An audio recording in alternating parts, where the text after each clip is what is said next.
Rugby League greatest day approaches, who's for the Twin Towers of Wembley? The venue of legends again awaits the Rugby League, and Leeds went through to the second round in Rambo style last week, while the cup holders Wigan looked determined to hold on to their crown when they demolished championship contenders Castleford in midweek. Yes, the game's greatest prize is again up for grabs.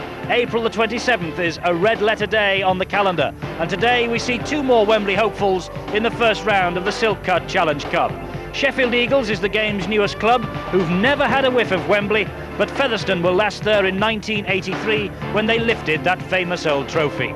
So something's got to give today as our cameras pay a first visit to the multi-million-pound Don Valley Stadium in Sheffield, which has the red carpet out for the B-Sky B Rugby League programme and our viewers today. Well, hello there. Yes, it's great to be here at the best appointed ground in Rugby League for a match, of course, that sees two more sides on the road to Wembley.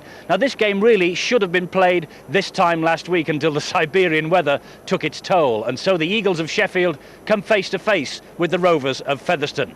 Now, this season for Sheffield, well, it's been a season where they have tried to stave off relegation. They're still in deep trouble. Featherstone, though, as far as they're concerned, they're harbouring hopes of a place in the top four come the end of the season. Let's now take an assessment of the two sides' current form by taking in this report from Peter Hutton. Featherstone's not much more than a pit village, and the club have been forced to make the most of resources which will always be limited by population. While Sheffield aren't short of population, a big city club but only 6 years old, their lack of traditional support saw them bracketed with Featherstone as relegation candidates last season. And the two sides were proved to be of a similar standing, Sheffield winning at Featherstone in September, but Rovers preventing the double in January in a game played on one of Sheffield's 7 temporary homes.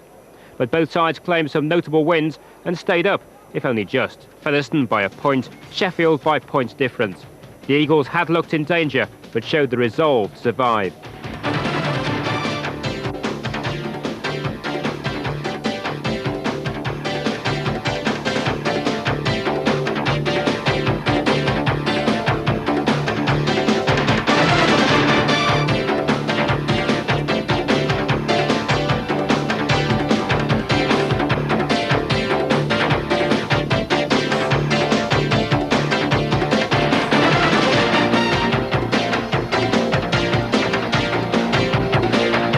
Despite last season's successes, this year Sheffield are again in relegation contention.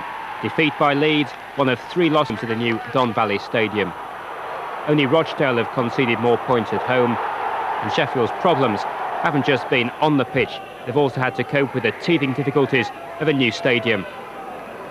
Sheffield maintain, though, the lights haven't yet gone out on their hopes of First Division survival. Sheffield are currently 13th, next to bottom in the First Division, a spot they've occupied for 3 months, whilst Featherstone are 5th after some tremendous victories over the wealthier clubs. At Headingley in November, Leeds were expected to complete an easy victory. Phil Ford's try gave them a lead late in the second half, but Featherstone typically refused to surrender, and in the very last minute their battling spirit earned a try in the corner for Alan Banks. Teenager Martin Pearson added a conversion to seal a tremendous 18-16 victory. And the remarkable Featherstone abilities were shown once again in the victory over league leaders Hull, with the hero of Headingley, the teenager Martin Pearson, again showing his nerve as he galloped in for a try that outpaced the defence and at that time had seemed almost impregnable. Pearson's kickings added a rather useful weapon to Featherstone's armoury as well, and the passionate support was able to celebrate yet another famous victory thanks to a late try, again in the corner, this time to winger Ikram Butt. A 14-6 victory sealed by the almost inevitable Pearson touchline conversion.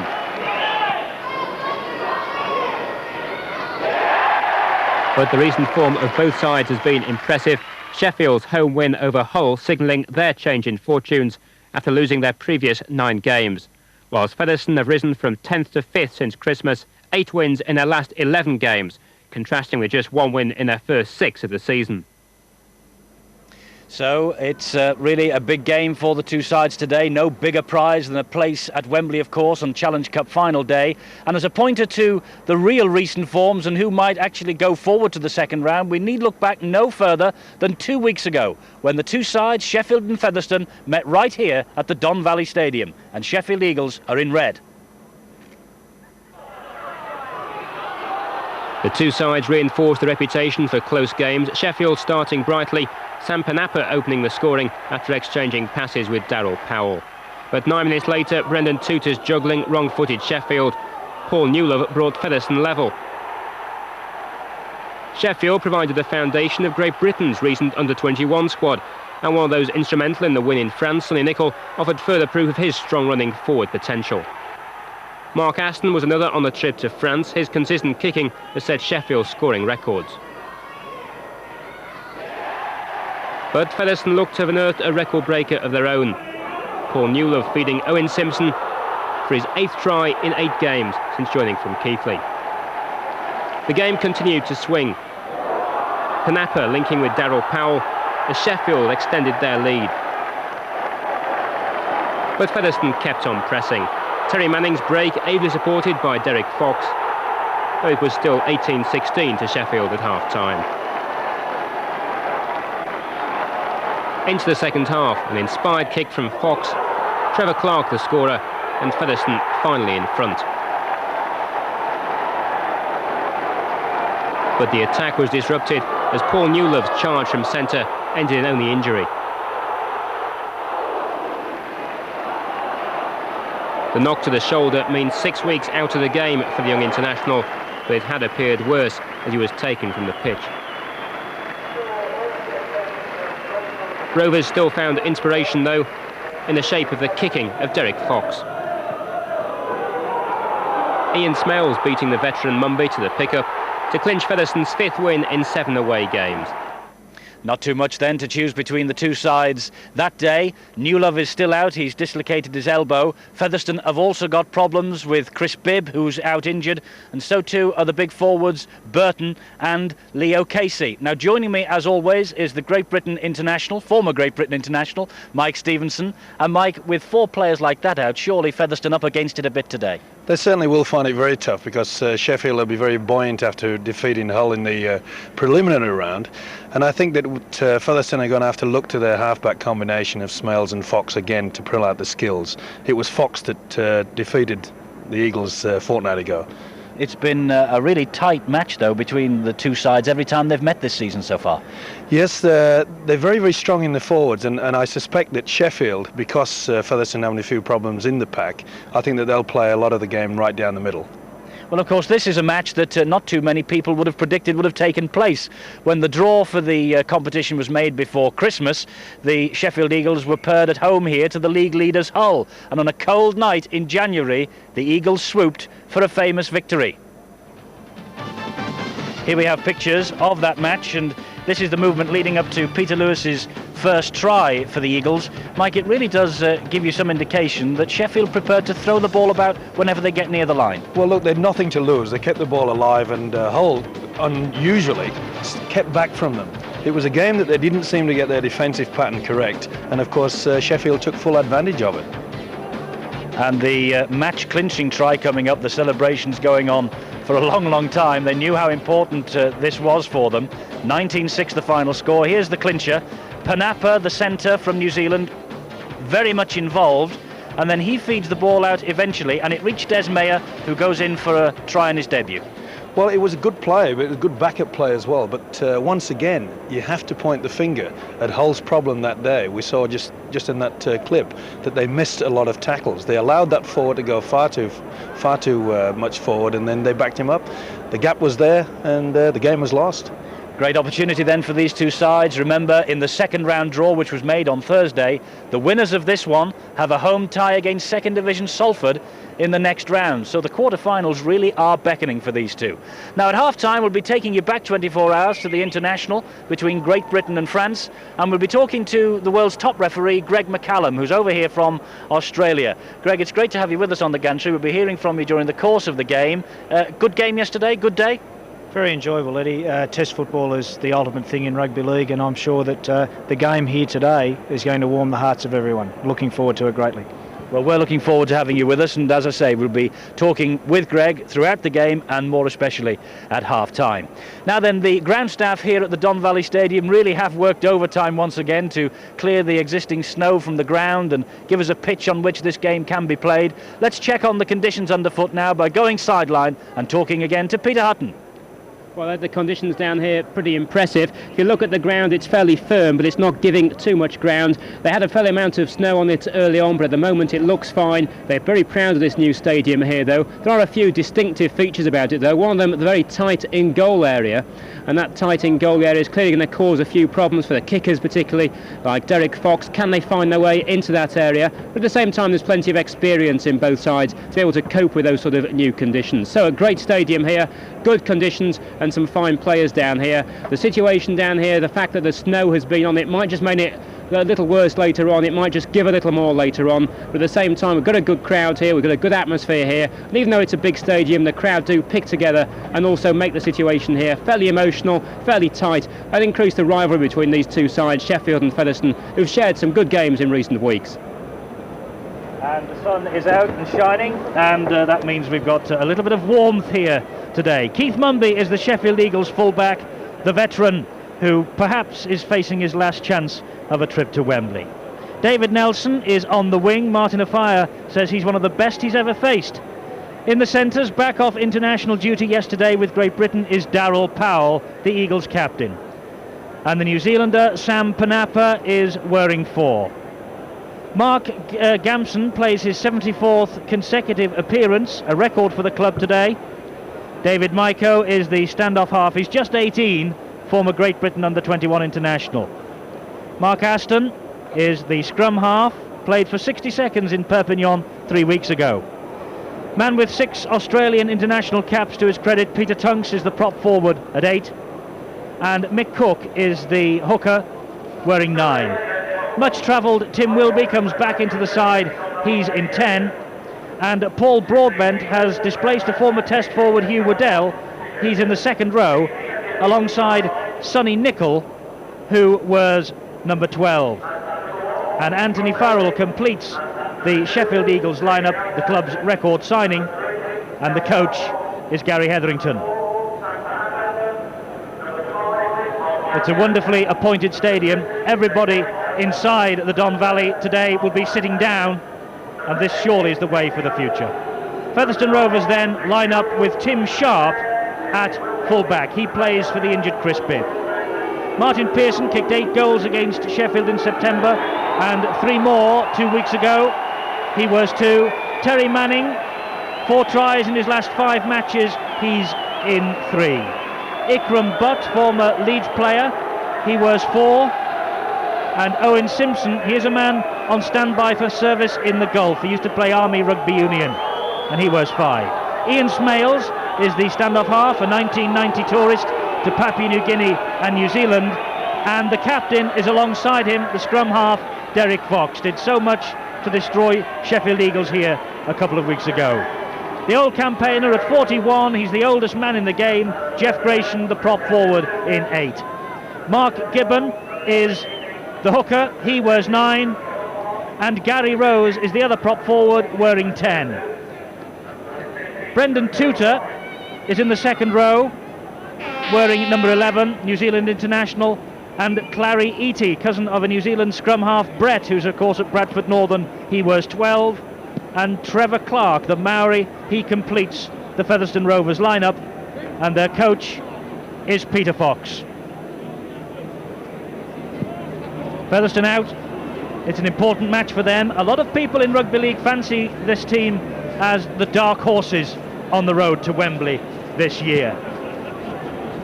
And Sheffield Eagles, in their now familiar red and white, never ever been to the quarter-finals. What a great chance for them today. With the bandaged knees just going out of your picture, that was Keith Mumby. In the centre of your picture there alongside Mumby is Darryl Powell, back off international duty. And there's Sam Panapa, the New Zealand Test star. Jeff Grayson 41 years old. He broke his leg at 39 with Bradford. He came back remarkably. He's never been to Wembley in 20 years of the game. He's lost 5 semi-finals.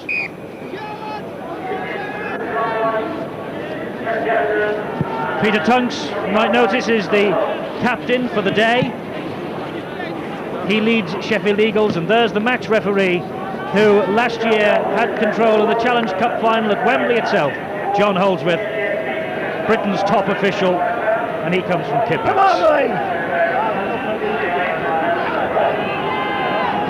So always something a little special when the sniff of Wembley gets in the air. And it's going to be Mark Aston of Sheffield Eagles who's going to get this first round tie underway. From the Don Valley Stadium then, Sheffield against Featherstone, exclusive here on the Sports Channel. And with Salford awaiting the winners and a home tie in the second round, Mike Stevenson, a big match in prospect. Certainly is, and it'll be both sides looking towards their forwards. It'll be a tight encounter, and I think it might be a bit fiery in the first 15 minutes. The pitch is in remarkable condition considering all the snow that was on it last week. It's a sandy surface, and so we walked across it before. It really does take a stub. Here's Peter Tunks, captain for the day of Sheffield Eagles, the big number 8. That's Wilby. Mick Cook is the man at dummy half. Now Aston. That's not a bad little ball. Nicol, who scored against Featherstone here a couple of weeks ago, he's dropped the ball though on this occasion, and Featherstone can bring the ball out. And that's their fullback Tim Sharp. And his opposite number, Keith Mumby, showing a bit too much enthusiasm, holding the man down in the tackle. Yes, no problem about this. Referee quick to spot it. There you can see Mumby giving him no chance to get up and play the ball.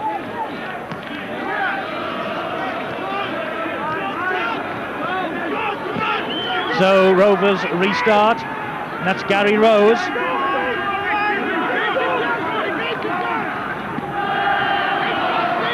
Good run, good driving run from Clary Eatey. Good tackling from Sonny Nicol to bring him down. Derek Fox, Gratian, the grand old man of the game. This is Ian Smales.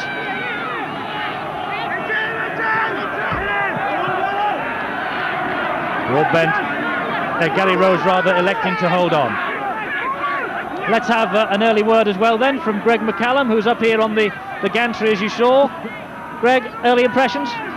Well, very important in these games, Eddie, that the referee keeps a consistent 5, which he's doing, and also clean play the balls. If we can get that established early in the game, I'm certain we'll see a fast open game on what is a remarkably good conditioned pitch. Nice driving run from David Maiko. This now is Darryl Powell, showed up well in the Great Britain international jersey yesterday. Mick Cook is his dummy half. And that's Tim Wilby using his height, his weight and his strength. Aston, Nicol, that was a good supporting run, and this is a great drive from Nicol.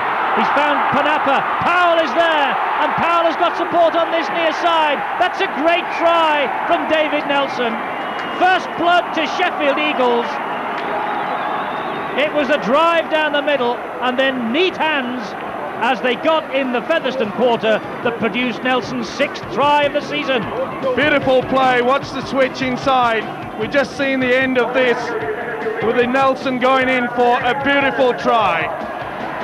Craig, that really was enterprising football. They kept it alive. Aston. Certainly the big number 12 there made the break. Good support play by centre Panapa, and Darryl Powell showing his class as he showed yesterday in the test match. Out to the winger Nelson. That's good play. A great start for Sheffield Eagles. So Nelson's 6th try of the season. No wonder Martin Afire says he's one of the best that he's ever faced. And Nelson has got the Eagles off to a perfect start. So Aston with this attempt, it's straight between posts. Goal number 29 of the season for Mark Aston. And Sheffield Eagles off to a flyer here. just as they were 2 weeks ago, in the league fixture. And it was the same man, Sonny Nicol. That day he raced 80 metres to put Sheffield into the lead then. And that really is a good move by the little halfback Aston.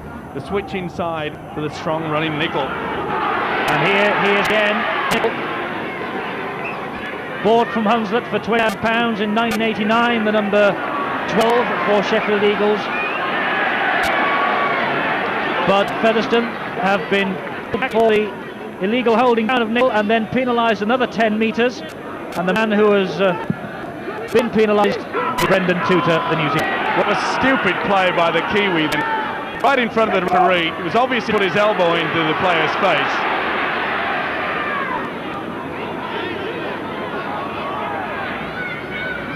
Here come the Eagles again then. Paul Broadbent. There's been nothing to choose between these two sides in the two league meetings. Featherstone Rovers have won them both this season. They have a double against the Eagles. I talked to Gary Hetherington this week. He said he really fancied his chances today. And with play like this, no wonder. This is another great driving run. That's Anthony Fowler, the club's record signing at £50,000. The Eagles are a metre short. Aston. Ball's bounced off the chest though, and Fox swept up for Featherstone Rovers. Wasted opportunity there, Sheffield. They're finding the gaps in this Featherstone defence. But that really was throwing away 4 points. And now, of course, the Eagles will want to keep the Rovers penned back in that particular section of the field. Gratian. This Featherstone defence have to smarten it side up. Fox's little kick over the top. That worked wonders for them last week. And that was a good kick ahead by Manning. And the try scorer Nelson collected it, albeit at the second attempt. And here comes Maiko.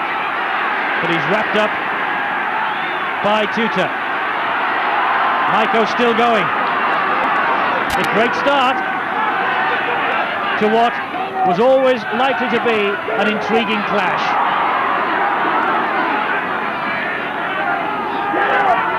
Amazing, Mike, isn't it, when clubs in this country get a sniff of Wembley in the air, they really do turn the throttle up. They certainly do, and Sheffield have worked. They've come out with all their guns blazing. And Featherstone is shell-shocked at the moment. Tunks for the Eagles.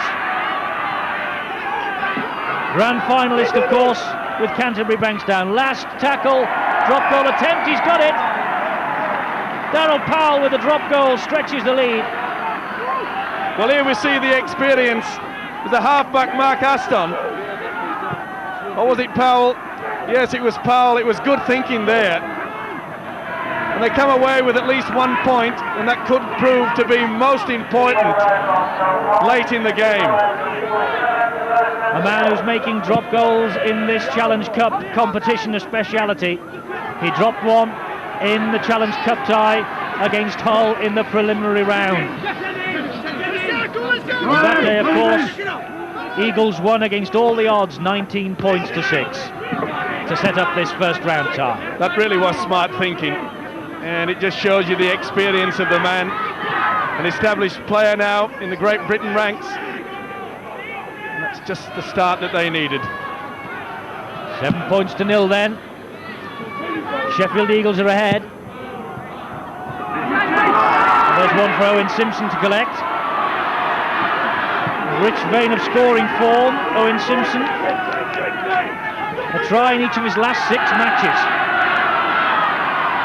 Smales, good tackling though by Mumby. They've got David Maiko playing at full back, and they've moved Mumby upfield. He had a nightmare, did Keith Mumby, in the league fixture a fortnight ago. Was past fit only just before the match, but Maiko at number 6 has the responsibility of the full back today. Well, obviously Gary Hetherington feels that Maiko has a lot more speed. Mumby is in his latter days, a little bit older, hasn't got that speed that he had a few years ago. What a fairy tale it would be if Mumby or the fellow in possession now, Jeff Gratian, did get to Wembley this season so late in their careers. Particularly Gratian, he's never ever been there before. There's Maiko.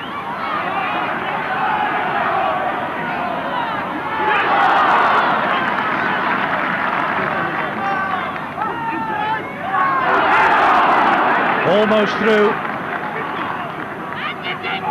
It was Gamson, the winger, cutting in. And that's Mick Cook, the hooker.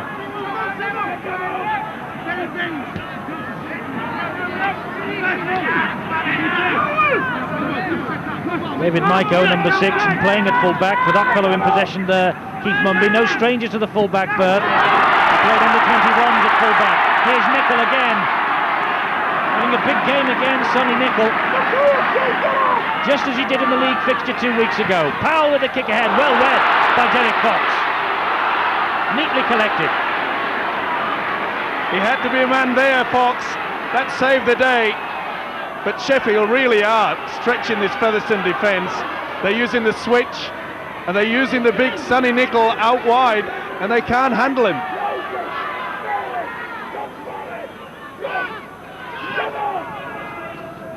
Featherstone then have rarely been inside the Eagles' half of the field in the opening minutes of this cup tie. Gratian finds Fox.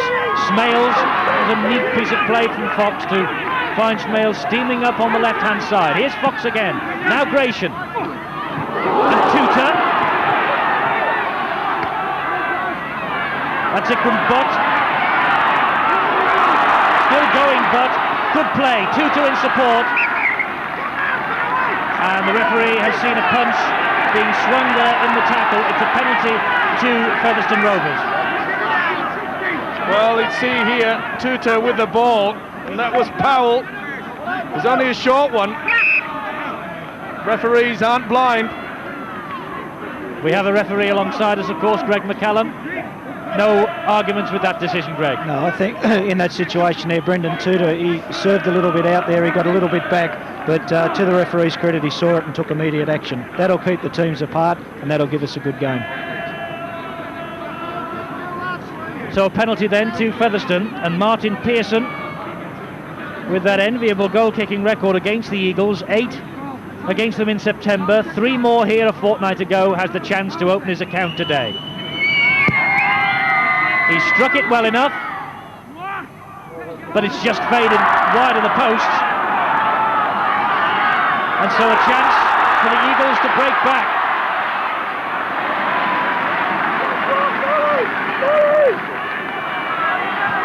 Here's Nicol, the danger man. Darryl Powell. Mumby. Now Nelson.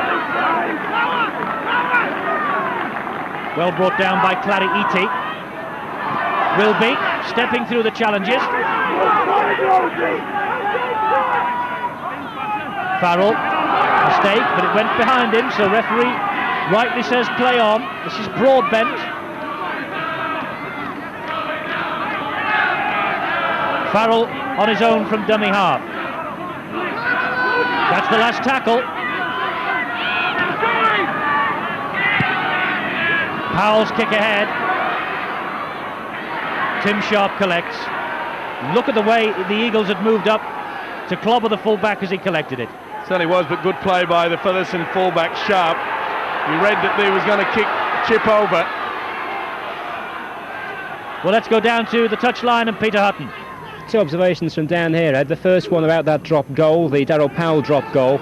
Clearly they're saying down there that they've got to come back with something every time they go into the 25. Steve Ferris has been up off the bench screaming that away to the Sheffield players. After 2 very tight games with Featherstone, they're determined to make every point count. And from the Featherstone side, Gary Rose on the number 10, it's got a bit of a right thumb injury, and the Featherstone bench just keeping a watching brief on that one.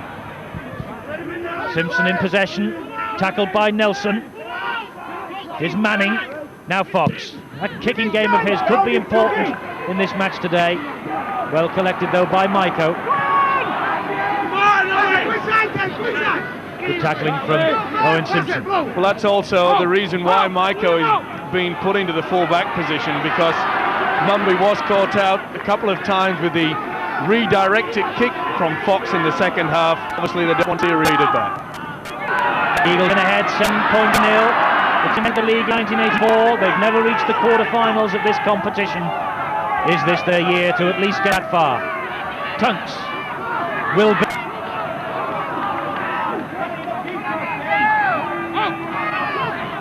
Ashton. Featherstone supporters rage that was forward. Paul Broadbent clinging on. Aston again. Good kick over the top this time. Manning in possession for Rovers, and now back to Fox. Simpson. Tackling by Farrell. Jeff Grayson. Good play, Derek Fox. This is nice stuff. Terry Manning. Good support from Gibbon. This is Tim Sharp, the full-back, who joined the line. Featherstone beginning to step the pace up. Manning again. Pearson on that far side.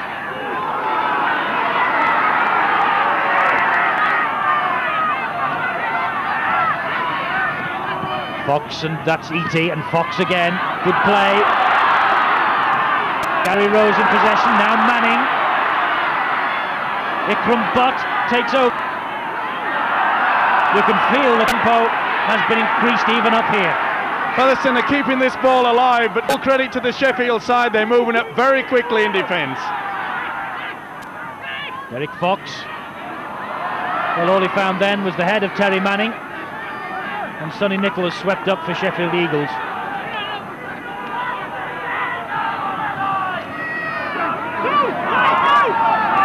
A lot of keen local rivalry between these two sides. Sheffield Eagles train, would you believe, at the Featherstone Sports Centre. Many of their players come from the Featherstone and Castleford area. So there really is intense rivalry between the two sides. An offside against Rovers at the play of the ball. Well, he may be 41, Jeff Grayson, but I don't think he would admit to the fact that he could run that fast. You can see him just appear to the right-hand side of the referee, and that's the reason why. You can expect lots of enthusiasm from that particular gentleman today. Sonny Nicholl now. The tackling from 2 to that was up a bit high, but it was effective. This now is Broadbent. Sheffield again in the danger area in the Rovers quarter. Peter Tunks. Aston. Good play. Powell in support. Ball's dropped. And Featherstone have it back, courtesy of Gary Rose. Well, another chance wasted there by Sheffield. And they're caught offside. Ironic cheers from the crowd on the far side who've made the journey here from Featherstone. Offside against Sheffield Eagles.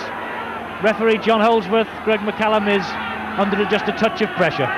It certainly is. Featherstone are getting their act together now and starting to put some pressure onto Sheffield. It's going to be a test of courage, character of the Sheffield team to see if they can weather this storm. Things like answering back to the referee there will only antagonise him a little bit, and they'd be best suited to keep their mouths closed when the decisions are made. Grayson clinging on for Featherstone Rovers. Ian Proctor, our statistician up here, has just pointed out we've been playing 18 minutes now and we still haven't had a scrum. The pace of this match so far is unrelenting.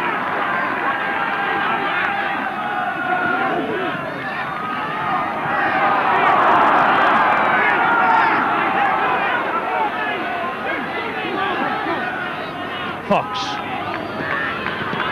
That was the full-back. Sharp, who found E.T., and E.T. has found Pearson. Pearson using his strength to get into the Eagles quarter. Fox again, he'll be involved in everything today.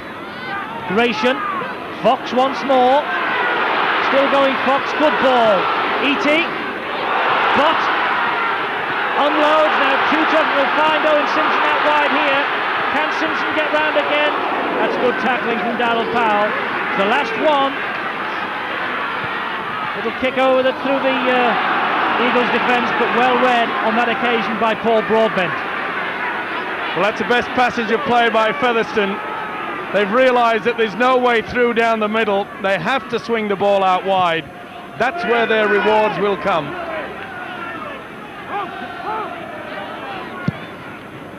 And a kick simply to relieve the pressure.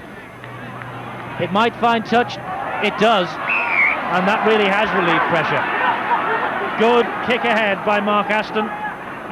Certainly was. He did the right thing. He wanted it to stay in play as long as he could. There's no point in playing in your own quarter. They call him Tubby. Why, I don't know, looking at him. He was the travelling reserve for Great Britain yesterday, Mark Aston.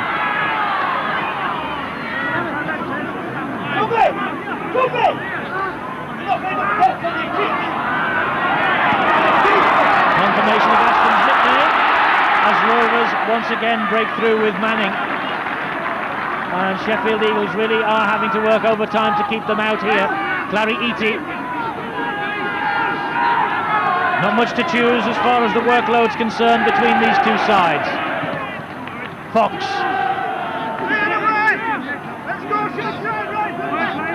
Ikram Butt, one of the few Pakistani players, was the dummy half. That was a crunching tackle by Tim Wilby on Brendan Tutor. And Wilby's been hurt, I think.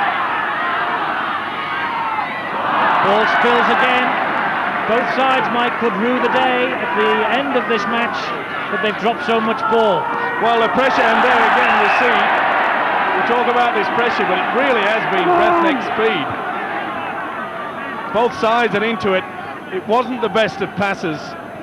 Broadbent there. Handling errors.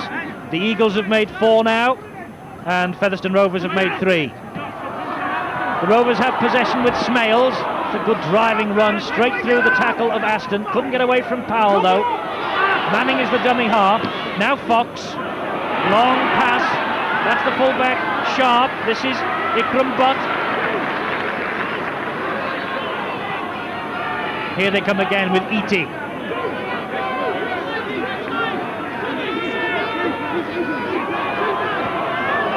Desperate defence from Sheffield. Fox again.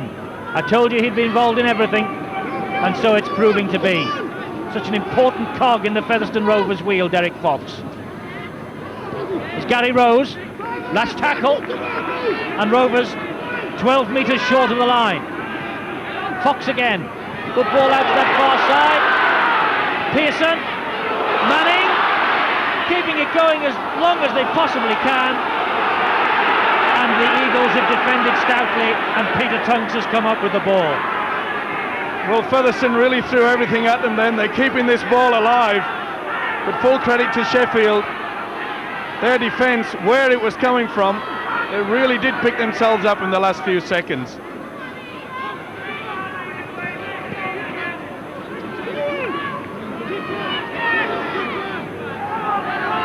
The ball has been laid back. Another kick ahead to simply relieve the pressure. Taking an unkind bounce. And the Eagles have moved up and they've pinned the fullback Tim Sharp. Simpson. Good tackling Powell. Couldn't believe the number 3 for Sheffield there played the full 80 minutes for Great Britain yesterday. Grayson's dropped it. Referee's whistle's gone. Knock on. Well, no doubt about it, the referee had blown it. Jeff Grayson, sorry, it's not Grayson at all, it's Eaty. That really was a bad mistake. Mumby, and he's found Maiko.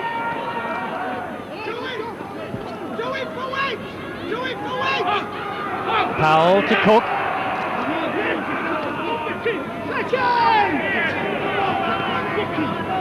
Mumby the dummy half. This is Broadbent.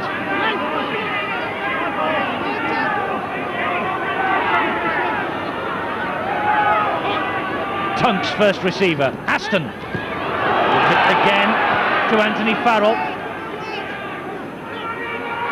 A lot more to go.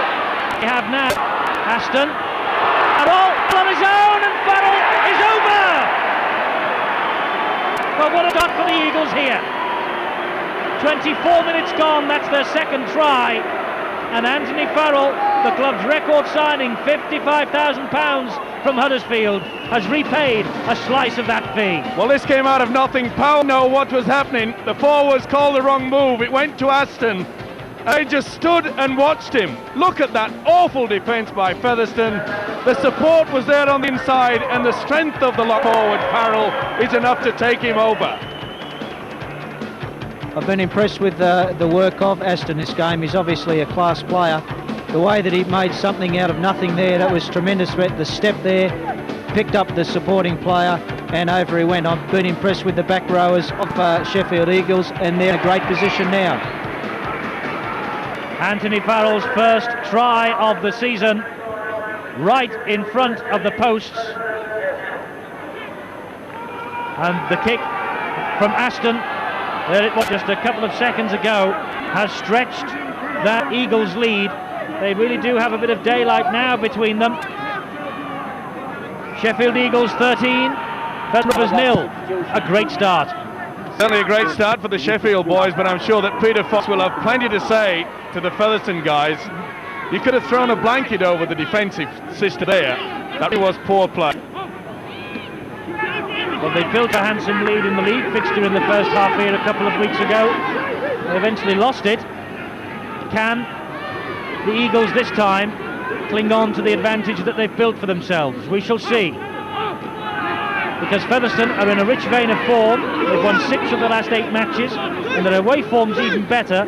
5 wins from the last 6 matches away from Post Office Road. That's the size of the task the Eagles have on their plate today. Last tackle. Mumby, good kick ahead. Not a bad kick either. Pearson picks up. There's a lot of enthusiasm being shown out there though, Mike, by both sides. There certainly is, but it's Sheffield that's showing a lot more common sense. They're keeping hold of this possession, they're not wasting it, and their kicking game is excellent. They're forcing Featherstone back on every opportunity. Gary Rose for Featherstone as we go downstairs and pick up news of a possible substitution from Peter Hutton. A sub coming on in a few moments is Hugh Waddell, number 15 for Sheffield, who's sat on the bench at the moment. He's going to come on for the hooker, number 9, Mick Cook. It's just a case of using the Sheffield forwards in rotation, giving them all a go and giving Mick Cook a quick breather. Waddell coming on, who works down here at Sheffield now as a lottery operator for the club. He's also on the pitch in a few minutes' time. Former Great Britain international then, about to come on. Meanwhile, Eagles in possession again. That's David Maiko. Farrell is the acting half-back, and that's Broadbent. The forwards of Eagles really are running fast and powerfully and strong today. Will be. Stopped right on the halfway line. You hear the Sheffield Eagles players saying chase, chase, chase, and that's exactly what they've done. And he's delighted. Is Mark Aston, no wonder. Yes, once again, pinpoint accuracy. And while ever Sheffield can keep this up, keep forcing Featherstone into their own quarter. Featherstone just a little bit 6s and 7s at the moment. They're not respecting that possession. And it's Waddell who comes on, and Peter Tunks who takes a breather. Captain for the day, Peter Tunks, the Australian, into the grand final. Skipper of Canterbury. Peter Tunks in your picture there, and they won the grand final in 1987. I bet he'd love to be at Wembley to make it the marvellous double. Grand final and a Challenge Cup final. Not too many players from the Southern Hemisphere can boast that.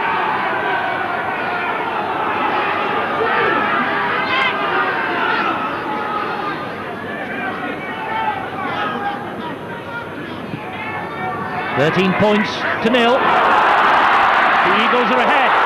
But Martin Pearson has the ball for Rovers. He's got to get round Maiko, and he can't do so. That's a good tackle. But the referee has given Rovers a penalty for an incident on Pearson off the ball. Well, here you see in the replay, the wing is well and truly in the clear. Maiko comes across and takes him, and this is the reason why they've switched him. Now in the back play, someone has been taken out.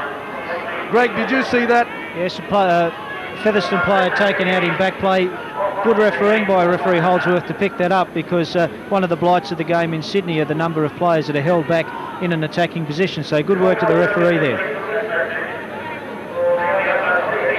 Pearson, the man receiving treatment for that crunching tackle by Maiko. That wasn't the illegal challenge though. Something happened behind the play, and so Featherstone Rovers have a penalty right on the Sheffield Eagles 22. They're not taking a shot at goal, they've decided to run it. It was right out, far out on the touchline. And now, by the looks of things, there's a work move coming off here. Fox. Well, for the time being, the Eagles haven't taken the dummy. Half an hour gone. Sheffield Eagles 13, Featherstone Rovers 0.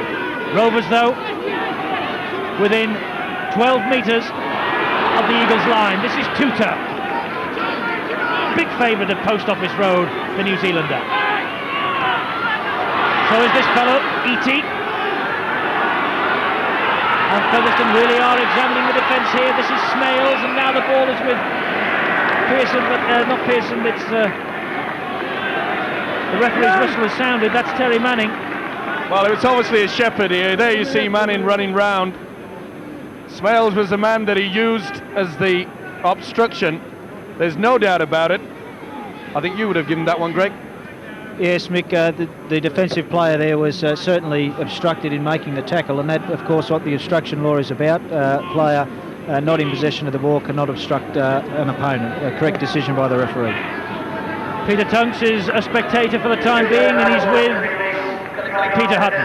Yeah, Peter just giving me the news of another substitution for Sheffield on number 14, Des Mayer, and he's replacing number 11, Paul Broadbent, who's got quite a bad cut to his face, on the right-hand side of his face, about a quarter of an inch.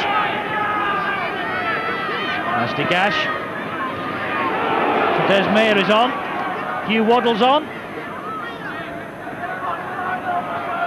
There is Waddle.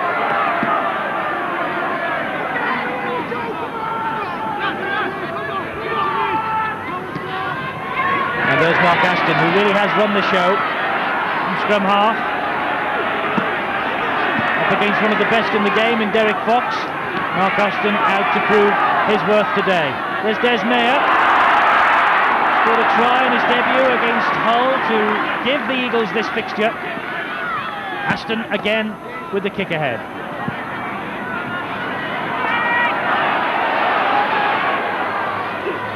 Once again, that very good kicking game, kicking it into the space, allowing his attack to get up there and force pressure on the Featherstone players. Fox and Grayson. Offside. No. Forward pass. What was that, Greg? Forward pass. Referee has ruled that the pass went forward. Jeff Grayson can't believe it, but certainly a correct call by the referee. Ball didn't go in.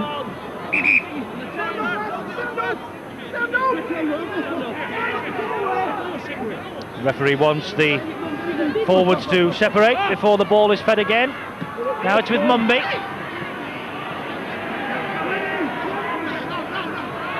Mumby thundered to the floor by Clary Eating.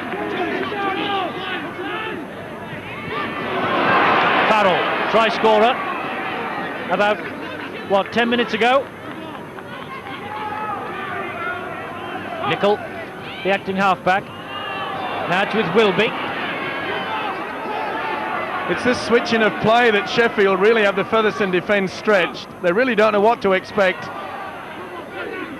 And instead of moving up very quickly, they're just hanging back. That's always dangerous. Aston.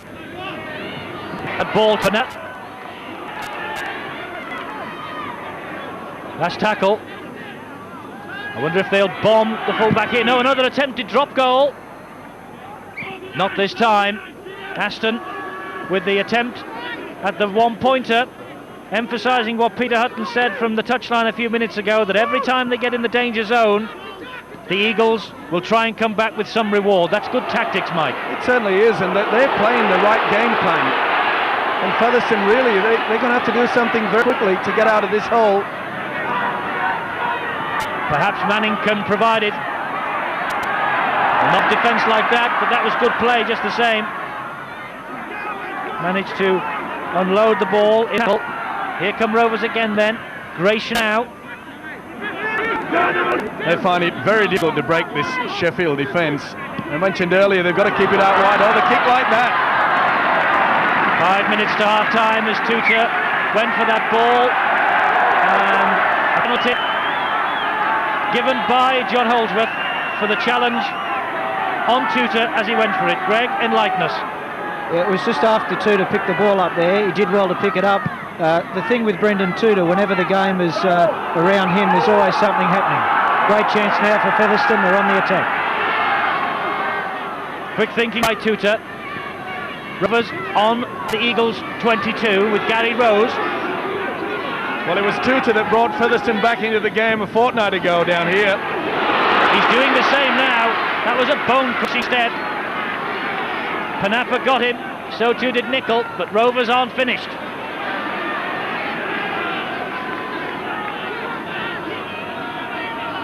There's Tuta. Now Fox and Gratian. Holding the ball up well, Jeff Gratian, but referee shouts that he's held, standing up.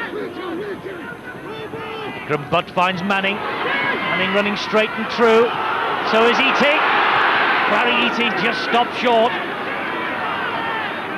Takes it himself, and he's held up. We could see that. He was held up over the line. Correct decision by the referee. You could see that from here, and this will prove conclusive. No doubt about it. He does not get the ball down. Correct decision there, Greg. Yes, the defenders did well to keep him up there, and the referee came up with the right decision there. The message has gone out, I think, from the Sheffield bench that half-time is a beckoning. Less than 4 minutes now. Will be.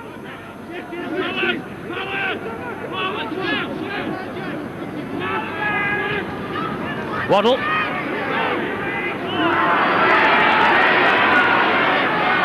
Such a difficult character to bring down, Hughie Waddle.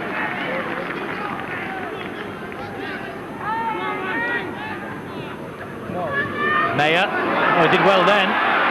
Got out of trouble perfectly. He's a 22-year-old New Zealand forward, Desi Mayer. Signed just in time to beat the cup deadline, and I bet the Eagles are pleased he did, because with that try in the preliminary round against Hull, he saw them through.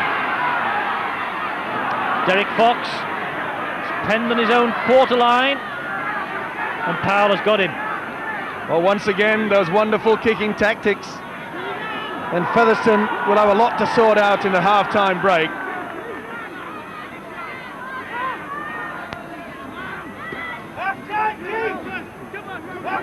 Half-time is beckoning on my watch. 2 minutes to half-time. Sheffield Eagles 13-0 ahead. And they really do not want to concede a try here, but Smales will test them all the way. That's a great run, but again Rovers have put the ball down, and Sonny Nicol has tied it up at the back for Sheffield Eagles.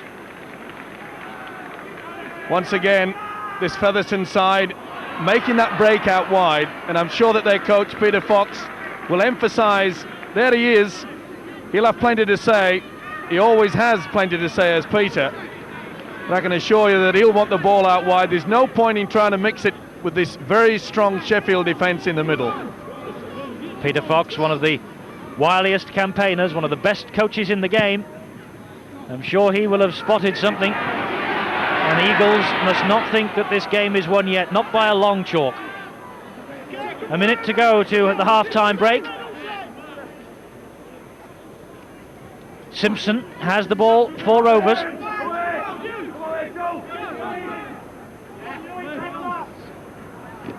Fox and Gratian. Nowhere for Gratian to go though.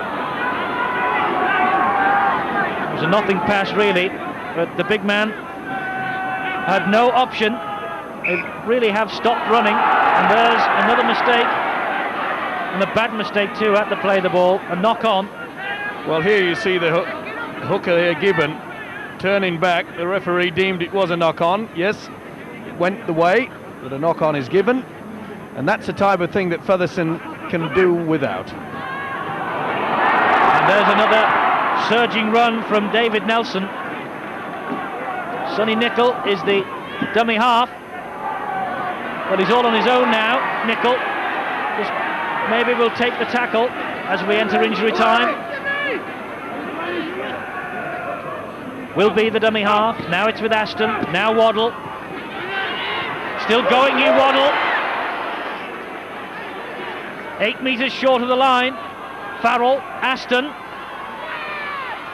Oh, and they missed out Powell completely and gave the ball to Terry Manning. That could have proved very costly indeed. A little bit too smart there, trying to keep that ball. He held on for it far too long. But there's the half-time siren, and Peter Fox makes his way to the Featherstone Rovers dressing room to no doubt pinpoint the reasons why things have gone wrong here. Clary Eatey, the New Zealander, no doubt came over with the thoughts of Wembley safely in his mind. But at half-time, it's Sheffield Eagles who will enjoy their cups of tea a little better. Sheffield Eagles 13, Featherstone Rovers 0. Remember, the second round is a home tie here, either at the Don Valley Stadium or Post Office Road against 2nd Division Salford. 13-0 at half-time. Who's for that match? We'll find out after the break.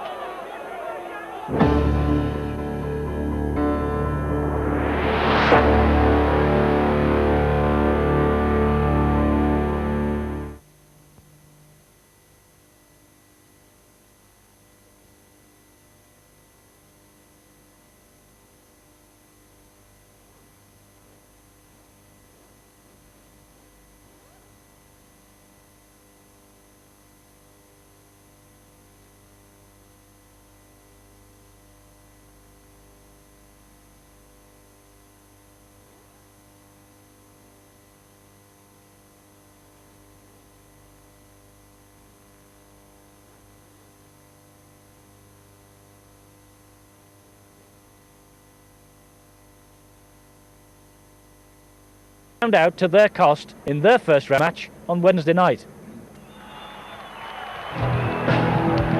Castleford came out unbeaten in 6 matches. Wigan were unbeaten in their previous 15 in the Challenge Cup. And Wigan capitalised on early Castleford handling errors. Kevin Iro, first of 5 try scorers.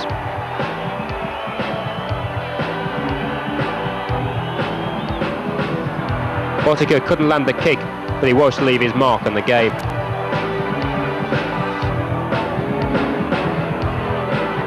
Sean Edwards made the... And waiting in the corner, Botica for his first try at it.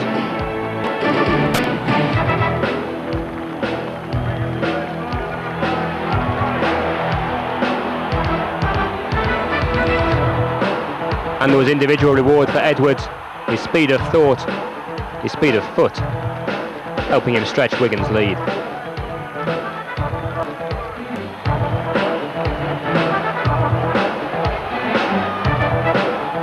Castle did attack, cold hands took their toll.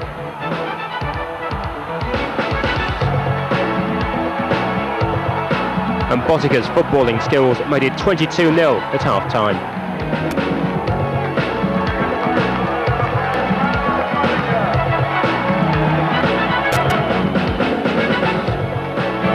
In the second half there were hopes of some Castleford revival. Sean Irwin narrowing the gap.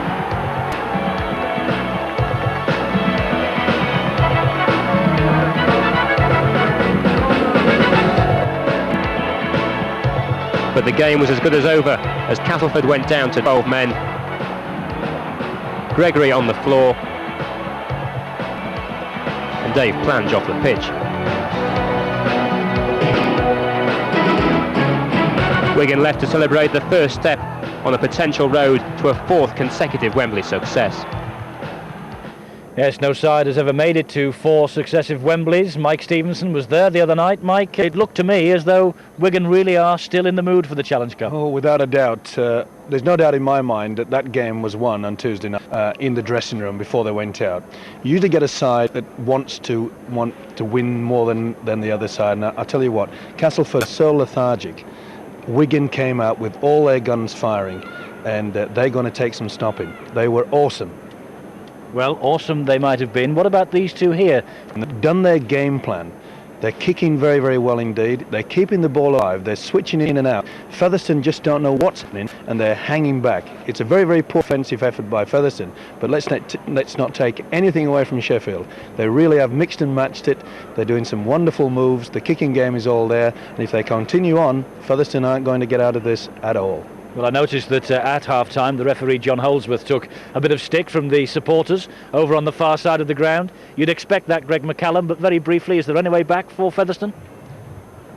I think Derek Fox is the key. He was the key in the game 2 weeks ago, but his kicking game has been thwarted by some tremendous defence. I'm particularly impressed by the back row, Farrell and Nicole, and along with Broadbent. They've put pressure on not only Fox but the other ball players in the Featherstone side, and I really can't see a way back. It will come from Fox if it comes, but Sheffield have got a good base to go on and win this game, and my old mate Peter Tunks there, who I've refereed on many occasions in Sydney, he's holding the team together well. OK, so who is it then for the second round? It's Salford, of course, a home tie in the second round. Will it be the Eagles? Will it be the Rovers? You'll find out after this break.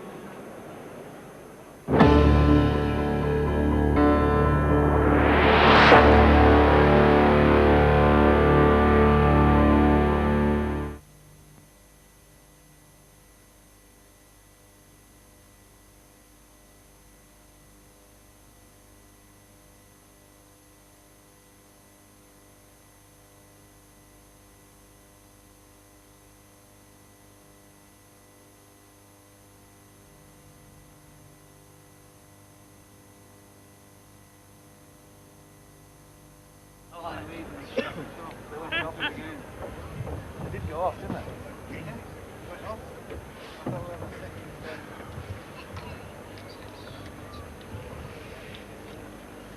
I think it's time the Blues. Oh, What's up with the Peters? The big Shiltons? I got them knocked off with the coat and everything.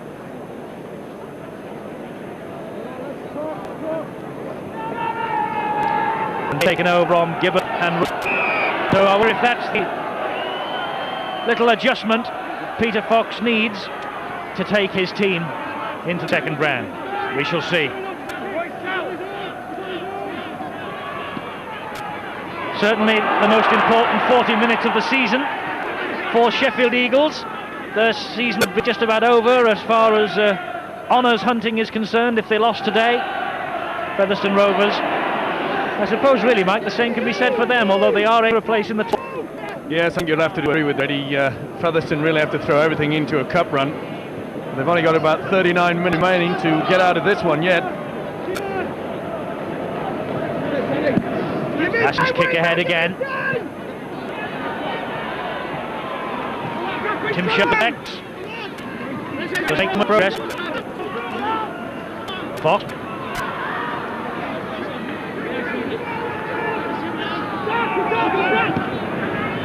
Fox again. Deep kick. Maiko is underneath it. Collects it first bounce. Smales and Fox, the half-back combination, pin him. That's another good run from Nelson. Really is a quick player. He gets the opportunity to run at players, doesn't shirk the responsibility. Aston to Waddle. Oh, great driving run from Waddle. He's got Palaper in support. Is that the second round for Featherstone Rovers?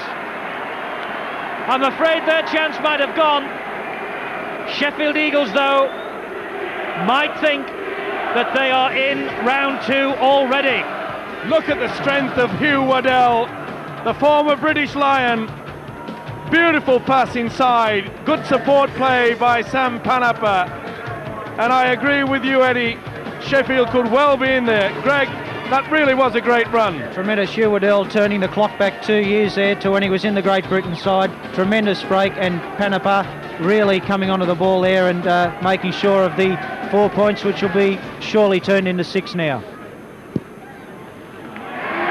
Sam Panapa then with his 9th try of the season, and another goal kick from Mark Aston.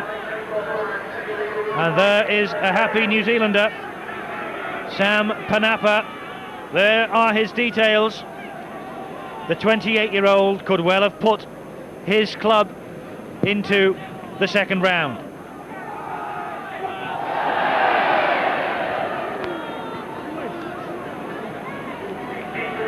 Well, it's an amazing thing in rugby league. You sit on the top there, still enjoying the fact you've gone to a 19-point lead, and then you make a silly mistake like that from the kickoff. 19 points to nil. I think we've lost the ball. Give us our ball back, mister.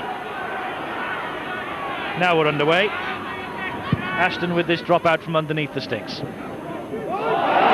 And immediately another mistake from Brendan Tutor. Not the best passage of play we've seen on the Sports Channel this season. No, you won't want to see this a lot of times, that's for sure, and I'm sure that his coach Peter Fox wouldn't want to watch it either. So Fox's words of wisdom at the half-time break certainly being wasted. Smales, now Sharp, and this now is Terry Manning again, who's looked industrious and busy but really hasn't made any progress at all this afternoon. Fox, and there's Booth, one of the 2 substitutes, and there's the other, Gary Price.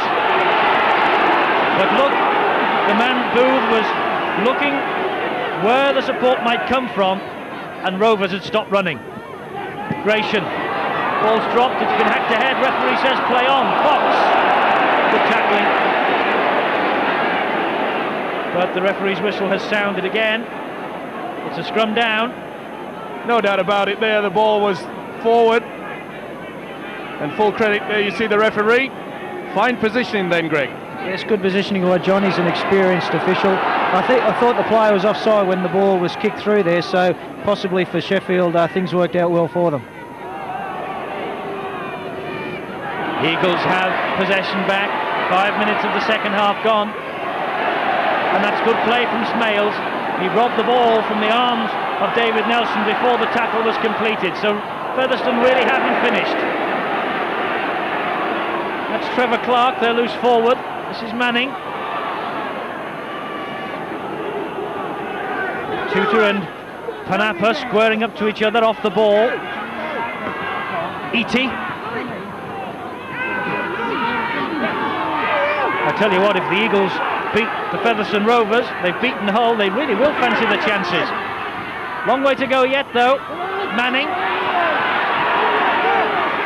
he's got to go through some work yet. But the tackling, Farrell, all wrapped up. Ikram Butt nowhere to go. Once again, this Sheffield defence is very strong. Fox's little crossfield kick, it worked 2 weeks ago in the league fixture. It didn't Fox Maiko then. And that's the reason why he's there, Eddie. That's what this game's all about now. With all the replays and the videos, the coaches can watch, work it all out, and that's a great move by Hetherington, moving Mumby up and putting Maiko at fullback. Rovers have it back. Fox took that one out of the air. Sharp, the fullback. Fox tidying up again. Here's Smales. Good play this. This is good play. Sharp again. Driving run down the middle. Ikram Butt's the acting halfback. A try here for Rovers, and the cat really would be among the pigeons. Good play. Manning again. Still Manning. Having to come back though to make any progress. They might now. That's Trevor Clark. The ball has dropped. Fox has it. Untidy play though by Featherstone, but they've clung on to possession. Eating.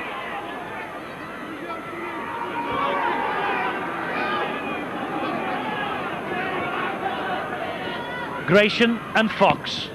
Good ball, that's Price. Last tackle. Ball spilled, penalty, Rovers. Reefing the ball when the tackle had been completed. Wilby, the man penalised. Yes, Aston and Wilby in there. I think that it was Aston that actually reefed it away. Bit of a professional foul there. Interestingly, and not surprisingly, Featherstone have decided to run it. They've not gone for the 2, they want 6. Sharp does well. Price. Well, there you can see the Sheffield defence moving up out wide very quickly. They're just forcing Featherstone down the middle all the time. And there they obviously think they can take them on.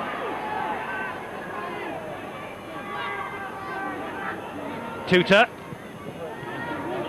Wilby got him second attempt, the ball had gone though. Still they keep it alive, but again good tackling by Mayer. Fox though does well to release it, but through Wilby. Unloads to Manning, Manning to Pearson.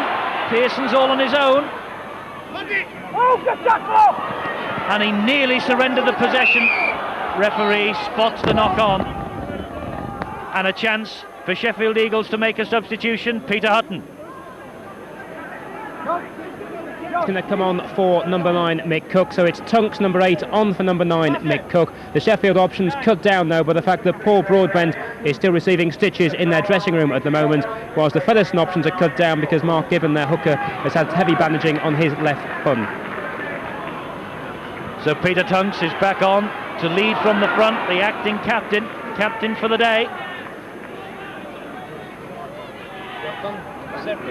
And just coming up now, 9.5 minutes of this second half gone. Anthony Farrell, number 13 in your picture there. He will play hooker. He has played there before for Sheffield Eagles. And they've got the ball back. Featherstone Rovers with E.T. Tunks, the man who got him round the ankle. Wilby completes the tackle. This is Terry Manning. That's good support play from Derek Fox. The Eagles really have kept Derek Fox quiet there. 10 minutes of this second half gone. 19-0. Sheffield Eagles are ahead. Price, the second half substitute. But again, the Rovers being forced down the middle. Gratian, if anyone can take them on down there, he can.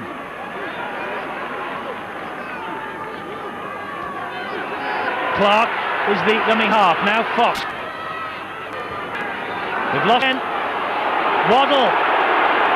Well, his drive uncreated at the start of this second half. Sam Panapa. You get the feeling the longer this half goes on, Mike, that it's Sheffield's day. Certainly is. They're showing far more enthusiasm. They're running onto the ball. Featherstone seem to be running around in circles. That's Mayer in possession for the Eagles. Now it's with Powell, and now Wilby. There you saw a typical example. Sheffield are getting across that advantage line every time. That was forward. Yes, we were absolutely level with that. The referee perfectly placed, only a yard or so. Tunks coming onto it at full steam. Forward pass, scrum down.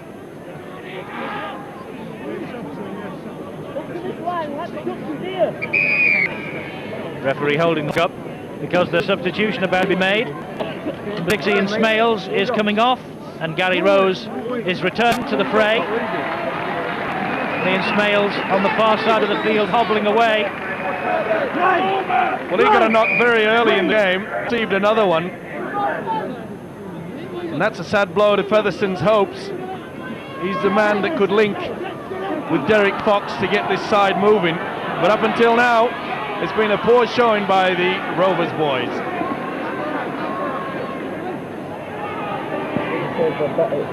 Fox is the dummy half. This now is Price, the substitute. Broken arm twice, Gary Price, in 1990. Doesn't look too much wrong with him now. Former Leeds man. And a member of the side that got to the semi-finals with York in the mid-80s. Number 15. Ikram Butt. Good tackling from Des Meyer. A little bit of off-the-ball incident there. And that was Peter Tunks through a left and the right. Said a few words to the referee. And that's not what Sheffield will be wanting. Not too many clues there as to why the penalty was given. Mr. Holdsworth, though, has given Featherstone a real chance here to get across that Eagles try line. The work move again, Simpson.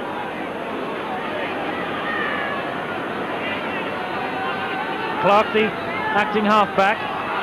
Good tackling from Eagles. Farrell and Tunks.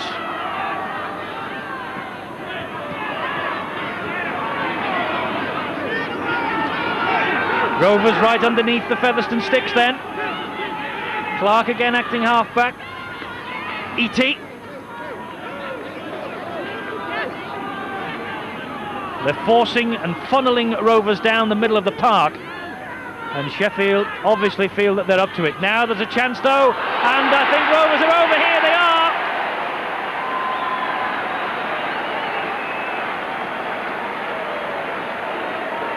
Tim Sharp, the fullback, moving up to join the line. It's only his third try of the season, but he's given the Rovers hope.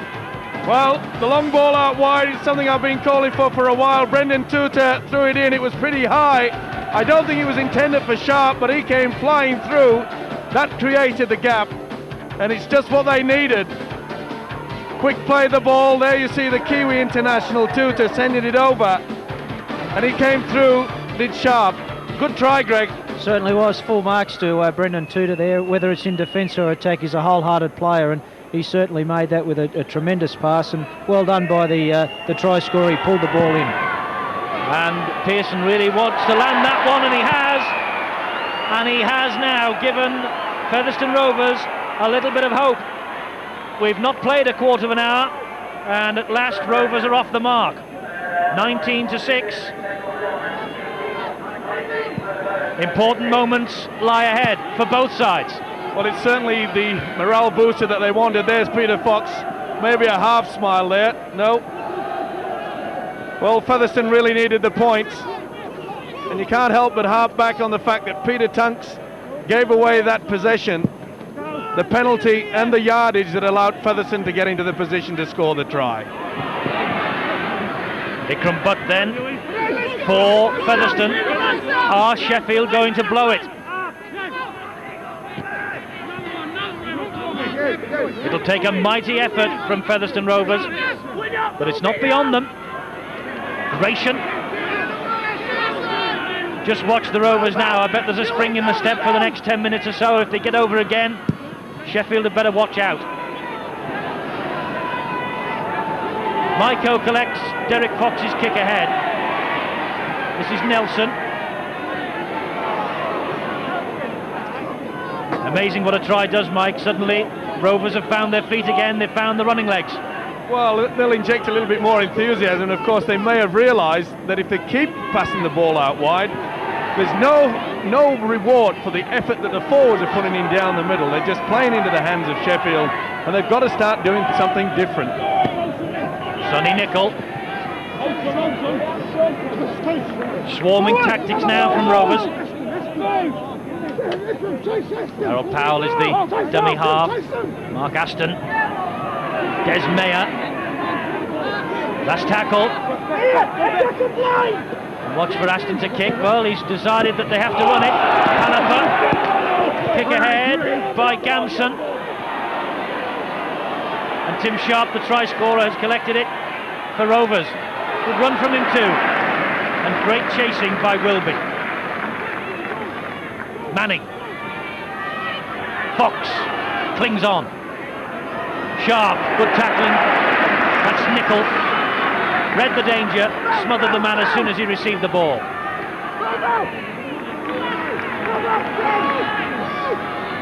Well, that looked like an elbow. The referee not interested. Maybe thought, Greg, it was a dying swan act. I think so. I think John summed the situation up there pretty well. Full marks there.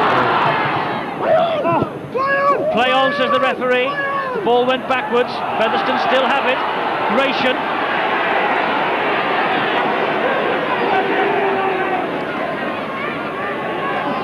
But is the acting half. Shrugged that tackle off from Mayer. And releases the ball. Well played. Tutor. Well brought down though by Mumby.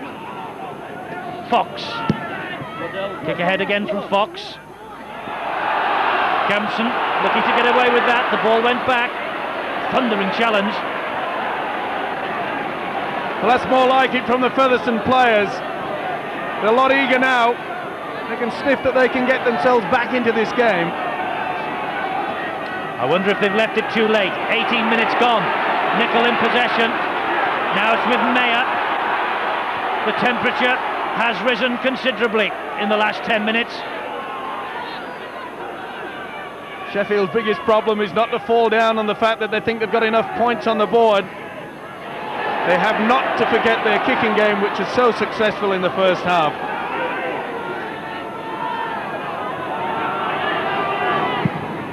There is the kicking game. Aston fires one downfield. Tim Sharp collects. They've brought a big contingent with them from Featherstone to the Don Valley. And the Featherstone supporters really are urging their team on now. Tunks penalised for not allowing Gratian to get to his feet. And Peter Tunks, Greg McCallum is not John Holdsworth's favourite person at the moment, and vice versa. No, I think Peter's got to take stock of the situation here, that his team's under pressure. He has to keep a cool head, otherwise those around him may lose theirs. And the penalty count, Sheffield have had 3, Featherstone have had 9, as Gary Rose again drives it down the middle. Clark and Gary Price. The 10 metres short. They're exerting a bit of pressure. Featherstone Rovers again. Fox. E.T.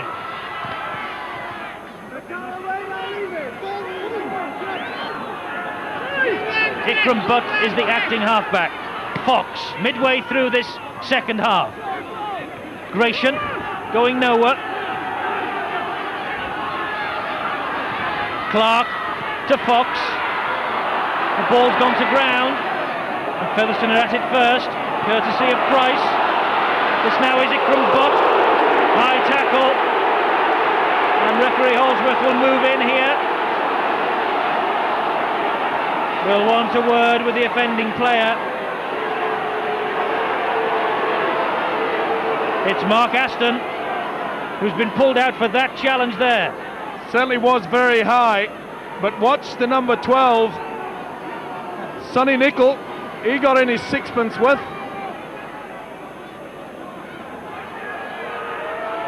And Aston sternly spoken to by the referee, and Peter Tunks as captain for the day also receives the warning from Mr. Holdsworth. Penalty then Featherstone. They're running it. Trevor Clark, the dummy halfback. Now it's with Price. Look at Terry Manning there, eager. Trevor Clark, they're eager, wanting to get on with it. This is E.T., he's dropped it. Well, that was a chance. We're begging again, but Featherstone now are really on the rampage. A little bit behind the man there from Tutor, but the chance was there. He could have taken it. Aston feeds the scrum, gets the possession back for Eagles. But they're only 5 metres away from their own line. You can expect some crunching tackles here as Rovers try and keep them penned down there. Panapa.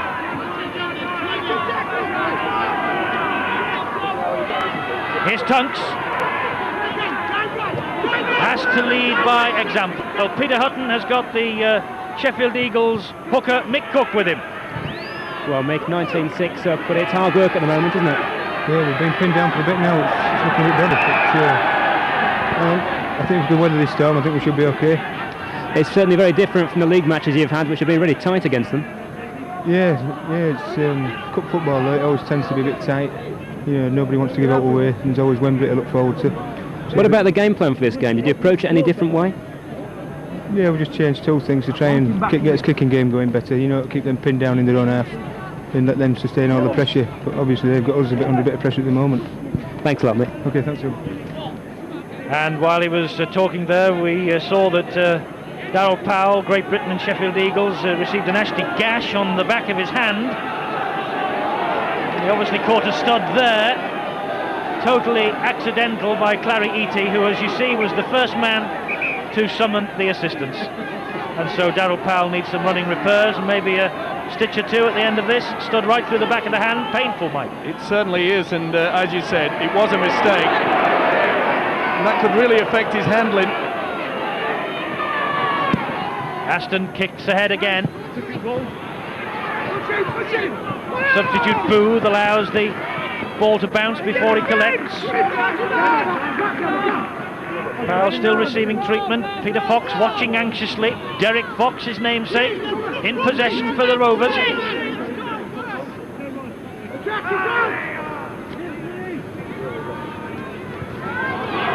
There is Eaty. He really has led by example from the front today. Still going. Look for the support from Clark. Clark was hauled back as he collected that ball. The referee says, though, that Clark knocked it on. Well, the crowd claiming Clark was held back here. And I suppose you could see Farrell making quite a meal of the effort. He certainly interfered for quite some time there. What was your interpretation there, Greg? Well, I thought the pass went forward to him, so I think the final result was quite correct anyway. Left arm for him on the wing. And Darryl Powell has moved out to the left wing. Well, he'll be in a lot of pain, and I can assure you it wouldn't surprise me if he's broken a bone in his hand. Meanwhile, Panapa carries on the battle down the middle.